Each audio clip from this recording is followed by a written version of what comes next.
भारत चीन सीमा पर चल रहे तस्करी के मामलों ने हाल ही में एक नया मोड़ लिया है। प्रवर्तन निदेशालय या ईडी ने एक बड़ी कार्रवाई में 800 करोड़ रुपए का सोना जब्त किया है, जो अवैध तरीके से भारत में लाया गया था। यह मामला न केवल तस्करी के नेटवर्क को उजागर करता है, बल्कि यह भी दिखाता है कि कैसे अंतर्राष्ट्रीय तस्कर हमारे देश की सुरक्षा को चुनौती दे रहे हैं। इस सोने की तस्करी का मुख्य रास्ता भारत चीन सीमा के पास से होकर गुजरता है। यह क्षेत्र हमेशा से ही विवादित रहा है, लेकिन अब यह तस्करों के लिए एक स्वर्णिम अवसर बन गया है।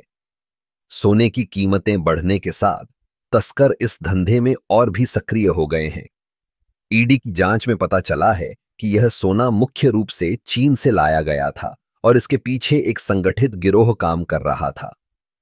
आप सोच रहे होंगे कि ये तस्कर आखिर करते क्या हैं? वे सोने को छोटे छोटे टुकड़ों में बांटकर उसे विभिन्न तरीकों से भारत में लाते हैं। कभी कभी तो वे इसे सामान में छिपा देते हैं या फिर मानव तस्करी के जरिए इसे लाते हैं। यह सुनकर ही आपको अंदाजा हो जाएगा कि ये लोग कितने चालाक हैं।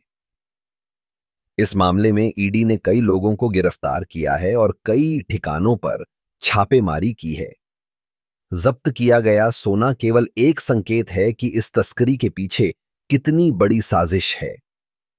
यह सिर्फ सोने की तस्करी नहीं है, बल्कि यह हमारी राष्ट्रीय सुरक्षा के लिए भी एक बड़ा खतरा है।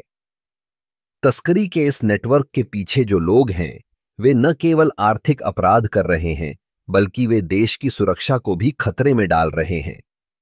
जब तस्कर इस तरह से सोने को लाते हैं, तो यह हमारे देश के लिए एक बड़ा आर्थिक नुकसान है। इसके अलावा यह संगठित अपराध और आतंकवाद को भी बढ़ावा देता है। इस मामले ने हमें यह सोचने पर मजबूर कर दिया है कि हमें अपनी सीमाओं की सुरक्षा को और मजबूत करने की जरूरत है। सरकार को चाहिए कि वह इस तरह के मामलों पर कड़ी नजर रखे और तस्करों के खिलाफ सख्त कार्रवाई करे। आखिरकार यह केवल सोने की तस्करी नहीं है, बल्कि यह हमारे देश की सुरक्षा और अर्थव्यवस्था का मामला है। हमें एकजुट होकर इस समस्या का सामना करना होगा और सुनिश्चित करना होगा कि हमारे देश की सीमाएं सुरक्षित रहें। इस तरह के मामलों से हमें यह सीखने को मिलता है कि जागरूकता और सतर्कता ही हमारी सबसे बड़ी ताकत है। हमें अपने देश की सुरक्षा के प्रति सजग रहना होगा और किसी भी तरह की तस्करी के खिलाफ आवाज उठानी होगी।